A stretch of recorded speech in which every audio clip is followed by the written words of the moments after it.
Hello everybody, welcome back for another video. Hope you're having a great day and that you are all doing well.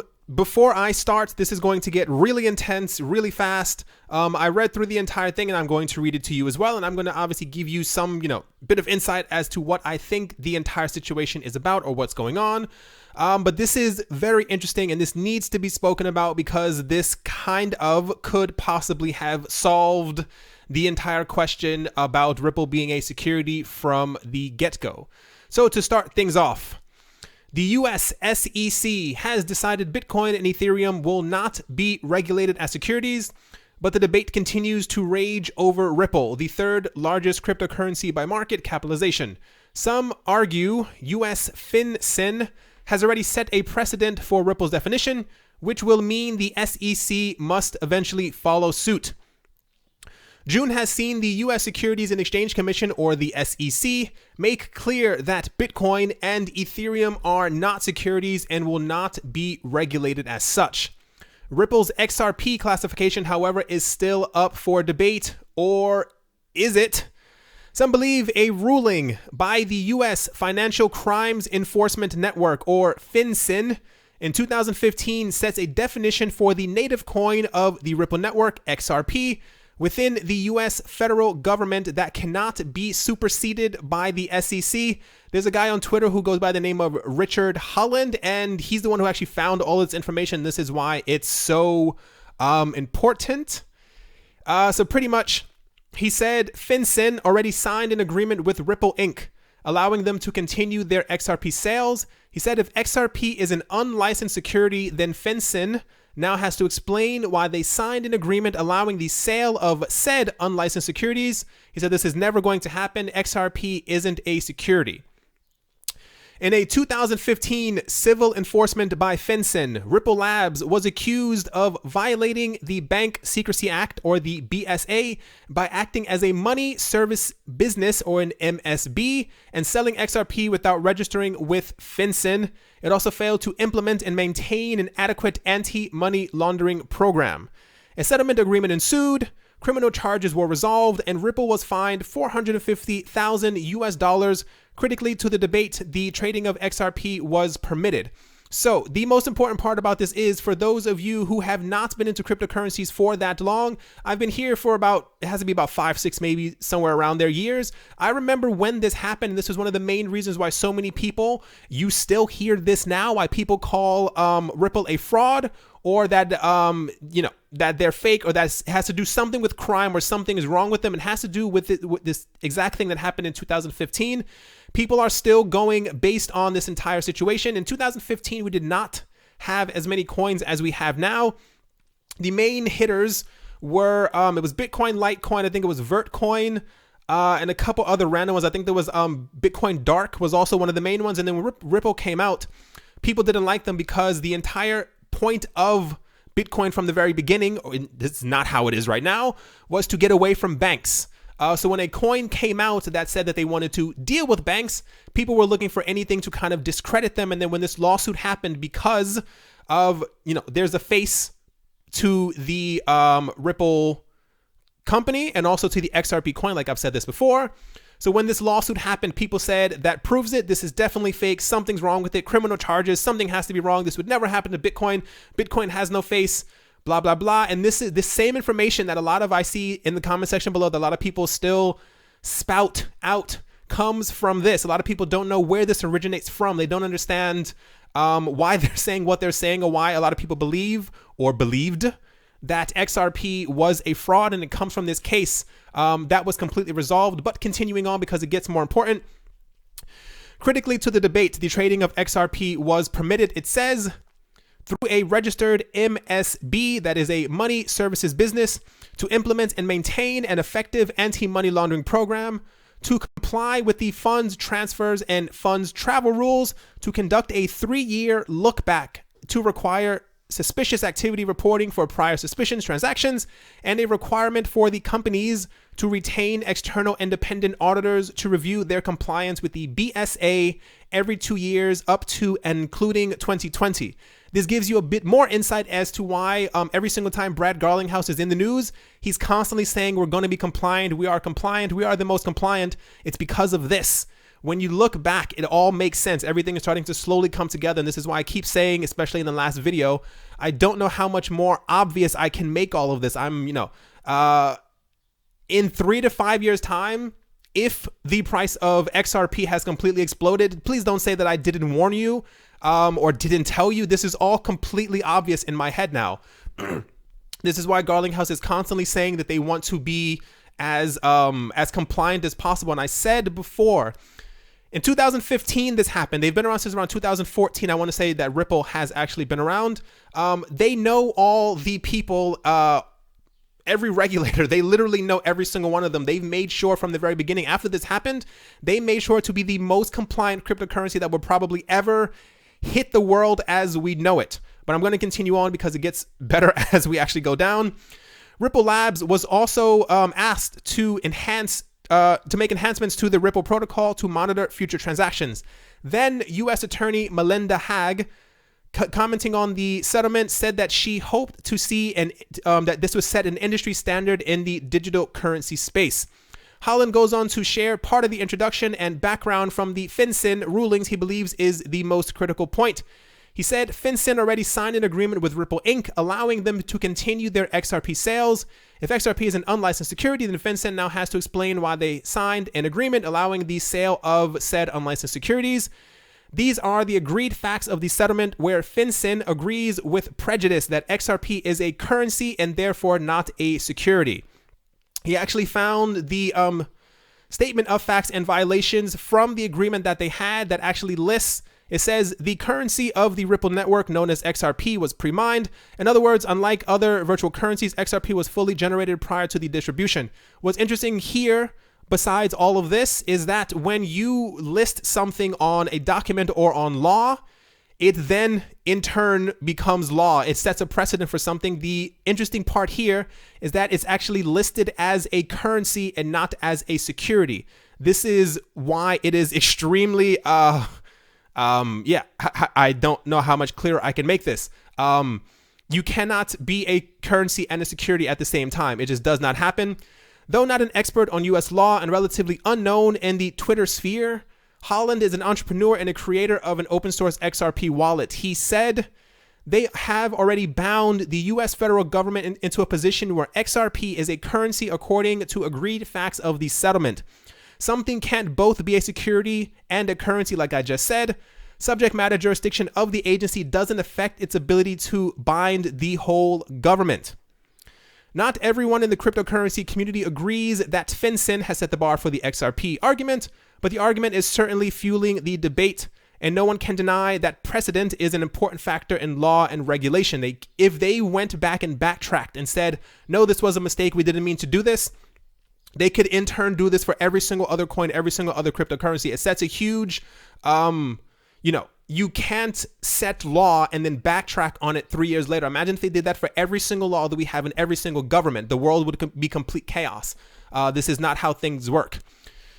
Proponents of Ripple argue that XRP does not meet the definition of a security. I am not going to read all of this. If you want, you can hit the space bar to freeze this video so that you can read all of this yourself. I'm not going into all of this. We've gone over this before in other videos.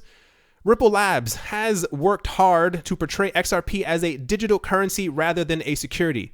Brad Garlinghouse, Ripple CEO, recently told CNBC, he said, whether or not XRP is a security shall not be dictated by one lawsuit. The SEC is the governor of that. I think it is very clear that XRP is not a security. It exists independently of Ripple, the company. If Ripple, the company, shuts down tomorrow, XRP will continue to exist. One of the craziest things, I said this when we first got this news, whenever he said this actual quote, it had to be a couple of weeks ago.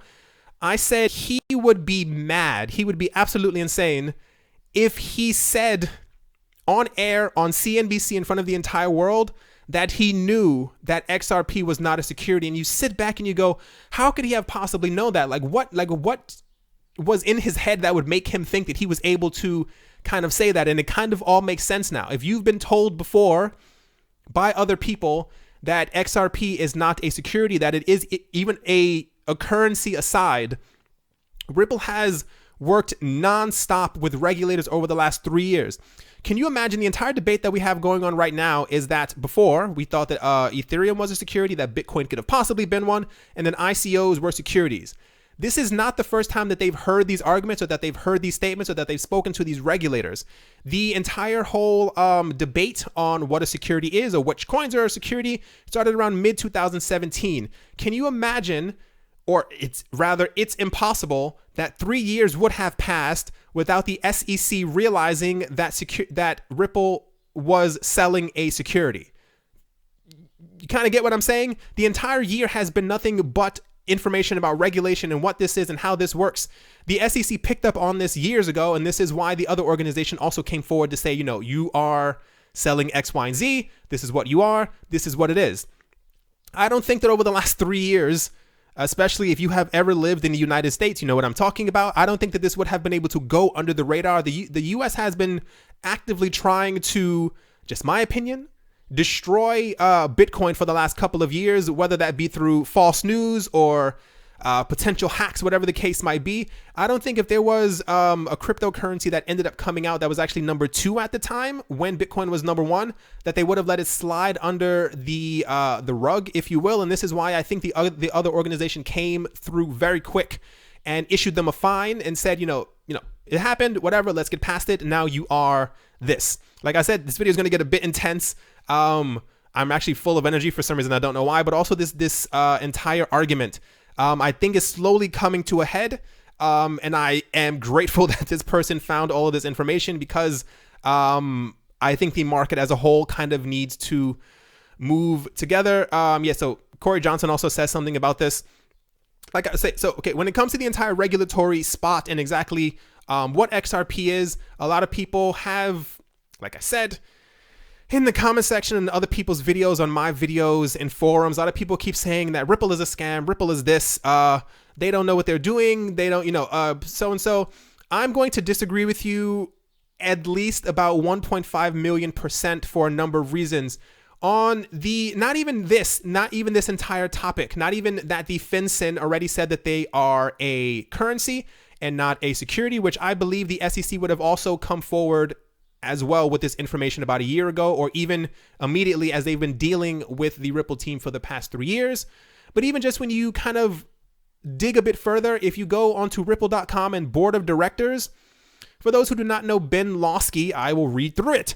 Ben Lawsky has over 20 years experience in law and financial services regulation at both the federal and state level, including being the former superintendent of financial services for the state of New York, chief of staff for Governor Andrew Cuomo, and co-chair of Governor Cuomo's Cybersecurity Advisory Board. He also created BitLicense. BitLicense is the thing that you actually need in order to trade and or be a cryptocurrency dealer and or company in New York City. The fact that Ben Lawsky has been on the Ripple board of directors for the past, it has to be at least 2 years right now. Someone who works with financial regulators, who works with the SEC, who works with not only the New York government, but the US government as a whole. You would have assumed by now, had something been wrong, he would have come forward and said, this is probably a security, or he probably would not have gotten into it. Or if he got into it, he would have made sure to smooth things out. You kind of get where I'm going. This is why I always say, do your own research. I know it can possibly be difficult for a lot of people. I don't know if a lot of people just don't care to read around, but you always have to dig deeper. Whenever I see people talking about Ripple's a scam or Ripple's a this or Ripple's a security, when you dig deeper or you actually look further, things start to make a bit more sense. Their entire team, not even the board of directors, if you go to, I believe, leadership as well, or look through their entire team and look through the people who are actually regulators, were former regulators. And I always say, rich people know other rich people. Regulators know other regulators. He knows, I'm sure, people in the UK, in Europe. He knows other regulators because when you have all these laws interconnected, you have to know each other. You have to have discussions with other people. The fact that someone who is a financial regulator who knows what a security is on the Ripple team, it's just completely obvious. And I said this in the other video before, I don't know how much clearer this can all be for everyone. You might have remembered a week ago, a day or two ago, 3, 4, 5, 6, 7 days ago, somewhere around there in that number, we got news that Ripple was being sued for the second time, actually, by someone else who said that they were security.